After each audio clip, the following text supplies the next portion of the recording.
ఒక చిన్న మాట వింటారా? కొన్నిసార్లు గోడకి మేకుని కొట్టాలి అనుకున్నప్పుడు సుత్తితో గట్టిగా కొడతా ఉంటాం. అది లోపలికెళ్ళే క్రమంలో వంగిపోతది. దాన్ని తీసి కింద పెట్టి మళ్ళీ సుత్తితో ఒక దెబ్బ ఏసి మళ్ళీ కొడతాం. ఇలా రిపీట్ అవుతూనే ఉంటుంది ఆ మేకు వాల్‌లో ఎళ్ళేంత వరకు. అంతేగాని నిజంగా అది ఏమన్నా ఇటుకతో కట్టారా? గ్రానైట్‌తో కట్టారా? ఇటుకతో అయితే సాఫ్ట్‌గా ఎళ్ళిపోతుంది. గ్రానైట్ అంటే కష్టంగా గ్రిల్ ఎయాల్సొస్తుంది అని మర్చిపోతాం. ఇది ఎందుకు చెప్పానో తెలుసా?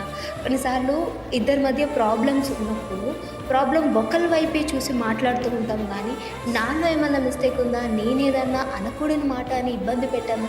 నేను సరి చేసుకుంటే సరిపోతుంది కదా అని అనుకుంటే, ఈరోజు ఇద్దరి బంధం ఇంత ప్రాబ్లమేటిక్‌గా ఉండదు అని నా ఒపీనియన్. సో, ఏదైనా ప్రాబ్లమ్ ఉన్నప్పుడు ఇద్దరి వైపు కరెక్షన్స్ చేసుకుంటేనే ఆ బంధం అనేది సాఫీగా ఉంటుంది. సో, స్టేబుల్‌గా నిలబడుతుంది. అంటే మీరు అర్థం చేసుకోండి. ప్రాబ్లమ్ ఎక్కడ ఉంది అనేది. మీకు అర్థమవుతుంది కదా నేనేం చెప్తున్నా?